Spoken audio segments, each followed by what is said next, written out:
그래서 상부승모근 같은 경우는 일단 그 후두골에 붙어서 이제 경추에 붙어서 이렇게 쭉 사선 방향으로 와서 쇄골의 끝지점에 붙는다고 말씀을 드렸어요. 그러면 여기서 쇄골의 끝지점이 중요하다는 거잖아요. 쇄골, 견봉, 극 여기에 다 붙어 있으니까 제가 데콜테 근막 관리를 수강을 하잖아요. 그러면 제가 이제 그 데콜테 근막 관리 할 때도 이제 만약에 고객님들의 서서 이제 그 쇄골을 끝을 볼 수 있으면 보라고 말씀을 드려요.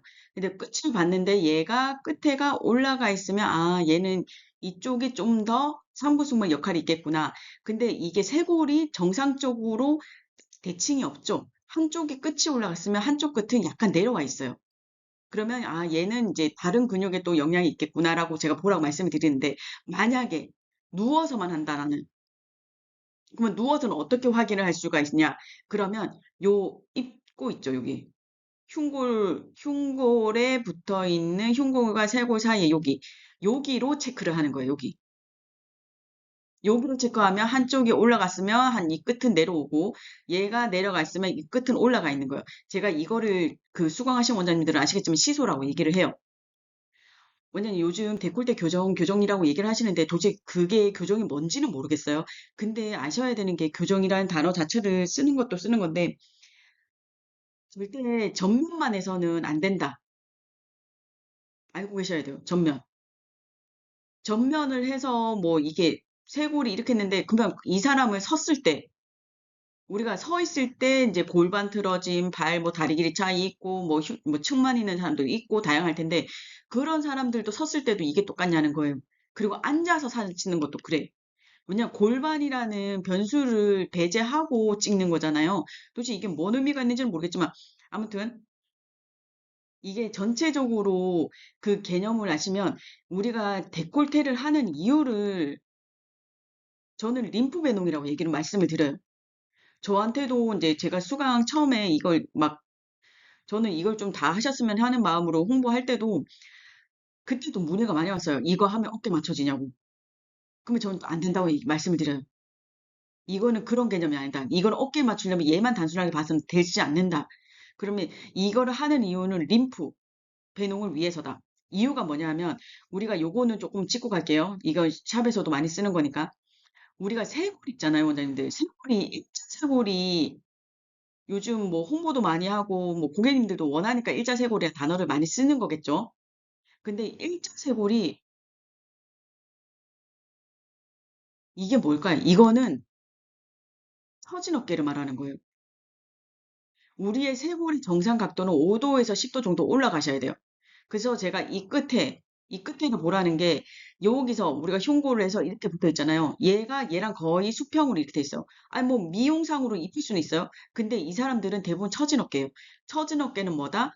통증이 유발되다. 그리고 또 하나 뭐다? 림프 배농이 안 된다. 안 된다는 표현을 갖고 이거 림프 배농에 문제가 있어요. 이런 분들은. 왜 흉곽 입구가 막히거든요. 여기가 타이트해지거든요. 여기가. 그래서 쇄골의 정상 각도 정도는 알고 계시고 고객에게 와서 저 일자쇄골 만들고 싶어 얘기를 하면 아 만들 수 이런 얘기 하지 마시고 일자쇄골은 처진 어깨에 가깝기 때문에 얘보다는 살짝 끝이 올라가야 된다. 그리고 참고로 말씀드리면 승모근 때문에 이제 많이 케어 받으시잖아요. 처진 어깨일 때 승모근이 훨씬 많이 보입니다. 한 어깨일 때는 목이 짧아 보이지 승모근은 요만큼 보여요. 근데 처진 어깨는 이게 여기서 끝에서 달랑달랑 상부 승모근이 여기에 붙어 있잖아요. 끝에서 달랑달랑 달려 있기 때문에 훨씬 많이 보이는 게 처진 어깨예요. 이거 고객님 이제 이거 영상 보신 분들은 고객님들 보실 때 한 명 한 명 관찰 한번 해보세요. 이거는 알고 이제 우리가 승모근이 처져 있는데 승모근만 주라고 제발 마사지 하지 마시고 이 부분을 알면 승모근이 처졌어. 그러면 처지게 만든 근육이 뭐였어요, 어제? 하부 승모근이었잖아요. 승모근에서만이에요. 다른 것도 여러 가지 근육도 있어요. 그러면 일단은 내가 배운 게 이거면 저는 하부 승모근 먼저 한번 해볼 것 같아요. 승모근이 많이 보인다면. 그렇다고 뭐 상부 승모근 안 해야 되냐? 아니요, 해야죠. 비율 제가 항상 오시는 원장님들한테 얘기하는데 비율 1대2나 2대 1대3 정도 비율 뭐든 빨리 풀려면 건드려 놔야 돼요. 뭐든. 아무튼 그렇습니다. 그래서 이거에 대한 거를 제가 다시 조금 그림을 보면서 원장님들이 이제 이해하는 게 조금 빠를 것 같아가지고 제가 다시 하나 만들었거든요. 요거 하나 볼게요. 우리 말한 그대로죠. 거상이라고 하면 으쓱에 올라간 어깨. 얘면 목이 짧아 보여, 여기가. 무조건. 목이 짧다. 근데 누가 작용한다? 상부승모근이다. 근데 이거는 제가 아까도 그랬지만 지금 제가 승모근 파트니까 상부승모근만 말씀을 드린 거지. 견갑, 거근, 능형근 이 세 개를 그냥 암기. 제가 이제 다음에 수강 이거 하나씩 하나씩 계속 올릴 건데 올리다 보면 아, 왜 그렇지라는 걸 알게 되면 기시가 있으면 정지가 있어요. 뭐든 끌어올려요. 얘가 끌어올릴 수도 있고요. 이 견갑골 쪽에서 머리를 끌어내릴 수도 있는 거예요. 우리가 원하는데 기시가 있고 정지가 있으면 저희가 이제 처음에 배울 때는 기시 있고 정지를 있고 이제 끌어당기고 뭐 이렇게 얘기를 해요. 근데 양 쌍방이에요. 일방은 없어요. 쌍방이죠, 쌍방. 정지점에서도 끌어낼 수가 있고 기시점에서도 끌어올릴 수가 있는 거예요. 그래서 얘네 세 개는 그냥 일단 누가 봐도 제가 근섬유 방향 어제도 어제 아무튼 저번에 올린 영상에도 제가 근섬유 방향이라고 항상 얘기를 하는 게 있어요. 봐보세요. 얘 어때요? 얘 사선이라고 제가 말씀을 드렸고 그쵸? 얘 사선인데 심지어 얘는 꽈여져 있죠. 능형근 사선. 누가 봐도 이게 끌어올릴 수 있겠죠? 이렇게 이해하시면 돼요. 근섬유 방향. 그래서 얘는 일단 저는 암기를 그냥 하시되 일단 삼보승모근만 나는 이해할래 하면 삼보승모만 일단 기억하고 계시면 돼요. 요 뒤에는 두 개는 제가 영상 올릴 때마다 다시 하면 되니까. 그러면 제가 저렇게 되면 어떻게 된다. 요걸 옆에 보세요. 우리가 견갑골을 체크해야 되니까 하가 보셔야 돼요. 하가. 하기 위로 올라가요. 얘보다. 이렇게. 그래서 이 하기 끝이 올라갔다. 아, 얘는 상부승모근의 영향이 조금 더 있겠구나. 라고 보시면 되는 거고. 하강, 제가 디프레션이라고 해서 이게 끝을 내려오는 거예요. 이 끝이 내려오는 거. 이거는 누구다? 하부 승모근이다. 어, 그 말씀을 드렸죠. 이 끝이 내려와요. 끝이 내려오는데 얘만 내려오는 게 아니고 아, 소흉근도 내려오고 정거근도 내려오네. 근데 근섬유 방향을 봐보세요. 얘도 이렇게 되어 있어요. 얘도 이렇게 되어 있어요. 똑같죠. 지금 방향이 이렇게 있으면 지금 소흉근 이렇게. 그 다음에 정거근도 이렇게 되어 있어요. 윤석열 방향이 거의 다 같아요. 이렇게. 그러면 아 얘는 처진 어깨구나. 그러면 디프레이션은 어떻게 된다? 아 이게 원래 정상이라고 따졌을 때 얘보다 밑에 있구나를 보면서 아 얘는 처진 어깨를 좀 만들 수도 있고 여기 좀 처진 어깨를 만들 수도 있고 이 하각이 좀 더 내려왔겠구나. 요게 우리가 이제 처진 어깨를 만드는 원리 중에 하나를 보시면 되는 거고요. 그다음에 후인 리트렉션 제가 어제 중부승모근 말씀을 드렸죠. 얘의 역할은 원래 뒤로 이렇게 넣는 거라고. 근데 얘가 안정화를 시켜줘야 되는데 못 시켜준다. 그래서 얘는 항상 피해자다. 그게 이거예요. 그러면 얘는 수평이었어요. 근데 여기는 능형근은 약간 사선에 가까워요. 근데 능형근이 보시면 이게 약간 그 대소능형근이 있는 거 아시죠? 능형근이 하나가 아니고요. 대도 있고 소도 있어요. 근데 얘네들이 이 가운데, 왜냐면 이 견갑골 그게 여기 내치견이라고 하죠. 여기에 붙어 있어요. 그럼 얘가 이렇게 붙어 있어도 어떻게 한다? 얘를 안으로 들어올 수가 있다는 거예요. 그래서 얘가 능형근이 같이 볼 수 있는 거예요. 이게 마지막. 원장님들 요거는 조금 중요한데 뭐 상방회전이라고 해서 날개뼈 옆으로 빠진 사람들 있죠. 그래서 우리가 등발이 엄청 세 보이는 거. 이런 분들이에요. 이게 상부 승모근과 하부 승모근이 얘는 올라간 어깨, 얘는 처진 어깨 반대 작용을 하는 거예요. 근데 두 개가 동시에 작용을 하건 아니면 기능이 같은 게 있어요. 그게 뭐다? 상방회전. 견갑골의 하각을 밖으로 빼는 역할을 두 개가 동시에 한다라고 보시면 돼요. 그래서 우리가 만약에 내가 딴 걸 몰라도 날개뼈가 밖으로 많이 빠졌어. 이게 척추가 이렇게 있어요. 척추에서 내치경까지는 저희가 손가락 세네 마디가 정상이라고 얘기를 해요. 근데 얘 하각이 이렇게 빠져 있어요. 엄청 많이. 이렇게 되어 있어요. 삼각과 하각의 차이가. 그러면 얘는 무조건 어버드가 된 거잖아요. 상방회전이 된 거예요. 그러면 어떤 근육을 먼저 본다?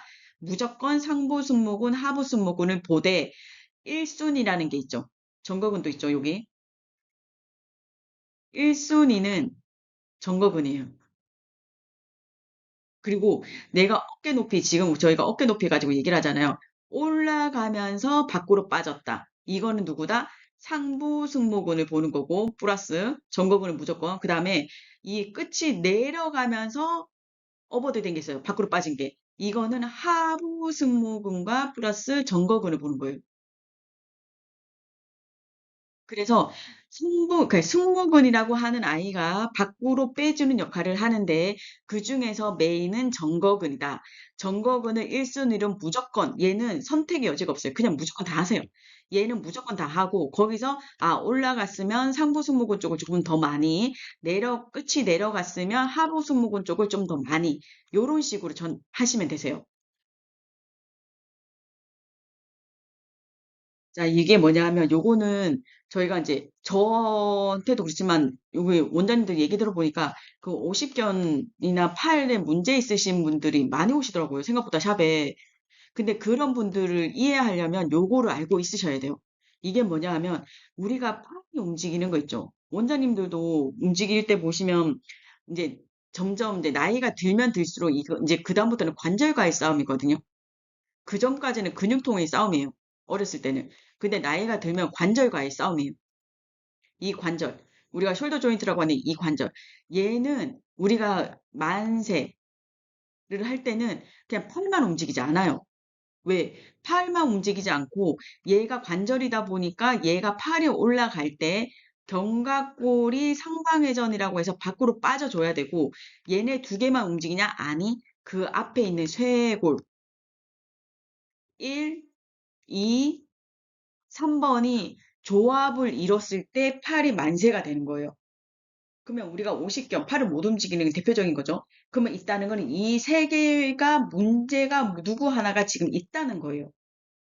이렇게 보시면 돼요. 근데 여기서 하나 말씀드리면, 어제 옆에 제가 적어 놓은 거 있잖아요. 우리가 그러니까 사는데 솔직히 팔을 못 움직이면 불편하고 이제 문제가 많이 생기는 건 맞아요. 근데 얘네들의 문제가 있어도 팔을 움직여요. 몇 도까지를 움직일 수 있냐 하면 90도까지는. 여기 보시면 우리가 극상근 있죠. 여기 극상근이 여기에 붙어 있죠. 여기 극하근, 여기 소원근, 대원근 이렇게 붙어 있잖아요. 여기 극상근은 30도까지는 그냥 움직여요. 팔 안 얘네들 다 의미 없어요. 그냥 팔이 움직이는 30도는 그냥 편하게 움직일 수 있어요. 근데 90도까지는 이제 삼각근 중부섬유라고 해서 삼각근이 저희가 이제 마당새 근육이라고 얘기를 하거든요. 그만큼 이제 일만 이제 맨 마지막에 일만 죽으라고 하다가 맨 마지막에 문제 생기는 애가 얘예요. 그래서 얘는 90도까지도 근육에 의해서 움직일 수가 있는데 요거는 뭐냐 하면 그러니까 30도는 그냥 우리가 편하게 그냥 움직일 수 있는 정도. 근데 90도 가까이 오면 뭐가 불편하면서 통증이 조금 있으면서 여기까지는 이제 그냥 쓸 수 있는 정도. 근데 90도 이상부터는 뭐예요? 견갑골이 움직여야 돼요. 무조건 얘가 상방으로 빠져줘야 팔이 올라가요. 그래서 우리가 이거를 1대 2의 비율이라고 얘기를 해요. 얘가 1만큼 빠져야 2까지 올라가는데 심지어 우리가 상방회전이 먼저 돼 있는 분도 요즘 되게 많거든요. 얘 상방회전 1이 벌써 나와 있어요. 그럼 얘가 2까지 올라갈까? 못 올라가요. 그러면 얘는 2까지 못 올라가면 얘는 1까지밖에 못 올라가는 거예요. 그만큼 이제 각도가 줄어든다는 얘기거든요. 그래서 우리가 상방회전이 되어 있는지 만약에 뭐 어깨 질환에 문제가 있는 사람들이 왔다. 그러면 1번 일단 견갑골의 하각을 먼저 봐야 돼요. 얘가 밖으로 빠졌는지 안 빠졌는지. 이거는 그냥 기본으로 무조건 보시고 빠졌으면 그러면 일단 얘를 먼저 넣는 데에 의를 둬야 돼요. 어떤 의미인지 아시죠? 그리고 나 얘기 두 개, 무조건 쇄골. 쇄골의 움직임이 되어줘야 얘네들이 같이 올라가. 그래서 얘네들 관절, 관절, 관절. 다 관절로 이루어졌어, 관절. 근데 요거는 그냥 움직임 요거 확인해 보시고, 좀 이제 그 통증 환자들이나 아니면 어깨 문제 있는 사람들 오시면 확인 한번 해보시고요. 그다음에 승모근의 기능이 뭐, 요건 이제 총 정리거든요. 그래서 승모근이 보시면요. 일단 붙는 위치가 이제 여기 후두골에서부터 전 척추에 붙어요. 그럼 우리가 척추를 고정을 했을 때, 제가 얘를 고정을 했어요. 그랬을 때 상부 승모근의 역할은 뭐다? 올라간 역할을, 어깨를 만들고, 중부는 안정화를 시켰는데 안정화를 못 시키다 보니까 이게 라운드 숄더를 만들고, 그다음 하부 승모근은 처진 어깨를 만들더라. 근데 얘네 두 개는 반대의 기능이 있지만, 얘네 두 개는 상방회전이라는 공통된 회전을 가지고 움직이더라. 그래서 어깨가 올라가면서 견갑골이 빠지면 정거근은 기본으로 무조건 보고, 그 다음에 상부 승모근에 포커스를 두는 거고, 얘가 어깨가 처지면서 상방 회전이 됐다. 그러면 정거근은 기본으로 보고, 아, 하부 승모근을 조금 더 풀어야 되겠네가 되는 거예요.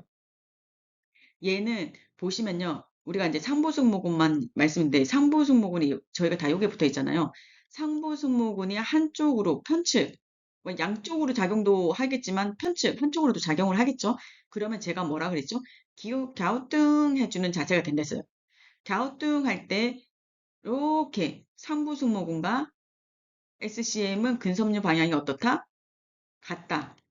그러면 기능도 얼추 비슷하게 같이 움직인다. 그래서 우리가 갸우뚱하면서 턱이 반대로 사선 방향이 반대로 향한다. 그러면서 얼굴이 반대로가 되는 거죠. 요게 기능이 같이 되는 거예요. 그래서 우리가 일단 원장님들이 볼 때 1번 견봉 위치는 만약 볼 수 있으면 보면 좋고요. 뭐 안 보면 뭐 어쩔 수 없는데 서서 견봉 위치 정도만 확인을 하고 이제 케어를 해보는 습관을 들여보는 것도 괜찮을 것 같아요. 그리고 하각의 높이. 요거는 근데 봤으면 좋겠어요. 하각의 높이도 1번 봐야 되지만 얘가 밖으로 빠졌는지도 봐야죠. 그래서 이렇게 체형은 이렇게 하나씩 하나씩 보면서 해야 돼요. 그냥 단순하게 살 빠져서 뭐 약간 라인 정리하고 이게 체형 관리에도 맞겠죠? 체형은 어차피 외관상을 말하는 거니까. 근데 조금 더 깊이 있게 공부하려면 요런 쪽도는 조금 알고 체크하는 습관을 조금 들여보셨으면 좋겠어요.